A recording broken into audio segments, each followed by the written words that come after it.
ताला ने मूसा अलैहिस्सलाम को कूहे तूर पे बुलाया और कहा कि ऐ मूसा, हम तुम्हें अपनी किताब देंगे, तुम्हें कुछ खास अहकामात देंगे, उसके लिए तुम्हें तूर पहाड़ के ऊपर आना पड़ेगा। और 40 दिन तक मूसा अलैहिस्सलाम तूर पहाड़ पे थे।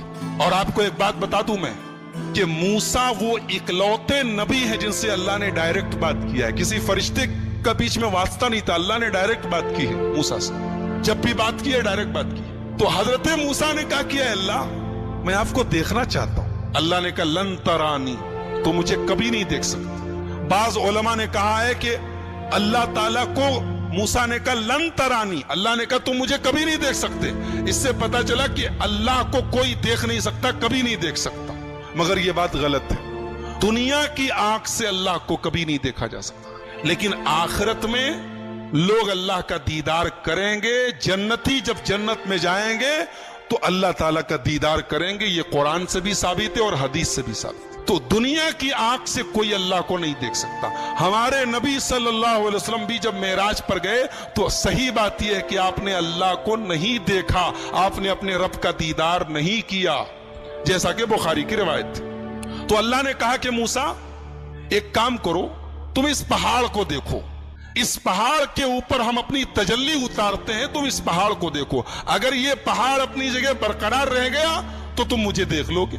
फलम्मा तजल्ला रब्बुहु लिलजबली जअलहु दक्का, जब अल्लाह ने अपनी तजल्ली उतारी है पहाड़ के ऊपर, पहाड़ रेजा रेजा हो गया। वखर्र मूसा सईका, और मूसा बेहोश होकर गिर पड़े। जब मूसा होश में आए तो कहने लगे अल्लाह, मैं तौबा करता हूं, अब आज के बाद मैं ये ऐसी डिमांड नहीं करूंगा, ऐसा मुतालबा नहीं करूंगा, मैं तुझको देखना चाहता हूं। जब मूसा अलैहिस्सलाम तूर पहाड़ से वापस गए तो देखा उनकी कौम ने बछड़े को अपना माबूद बना लिया। उनकी कौम में सामिरी नाम का एक आदमी था, उसने सोने को पिघला करके एक बछड़ा तैयार किया और उस बछड़े के अंदर ऐसा कुछ सिस्टम बना दिया कि जब हवा चलती थी तो बछड़े से आवाज निकलती थी। तो बनी इसराइल से कहा उसने कि यही तुम्हारा खुदा है, और इसी से मिलने के लिए मूसा गए। तो बनी इसराइल उसके आगे सजदा करने लगे। जब मूसा अलैहिस्सलाम आए और देखा कि उनकी कौम बछड़े की इबादत में लग गई है, तो सबसे पहले अपने भाई हारून को पकड़ा, जिनको अपना जानशीन बना के गए। अपने भाई हारून की दाढ़ी पकड़ ली और कहा कि मैंने तुझको अपना जानशीन बनाया था, तूने यही मेरी जानशीनी निभाई है, मेरी कौम बछड़े की इबादत में लग गई। कहा कि मेरे भाई, पहले मेरी बात सुन लो, मेरी दाढ़ी छोड़ दो, मेरा बाल छोड़ दो, पहले मेरी बात तो सुनो।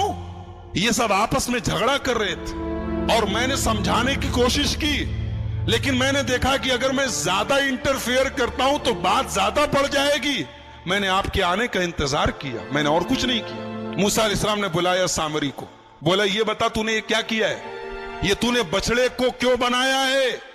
तो सामरी जवाब क्या देता है कि मैंने हजरत जिब्रील के घोड़े के नीचे से मिट्टी ले ली और उस मिट्टी को मिला करके मैंने ये सोने का बछड़ा बनाया है ताकि लोग इसकी इबादत करें। हजरत मूसा ने कहा सामरी से, सुन, आज के बाद तुझे अल्लाह ताला की तरफ से ये सजा मिलती है कि आज के बाद तुझे जिंदगी भर जो छुएगा वो बीमार हो जाएगा। तेरी ये सजा है, तूने बछड़े को माबूद बना के मेरी कौम को शिर्क में डाला।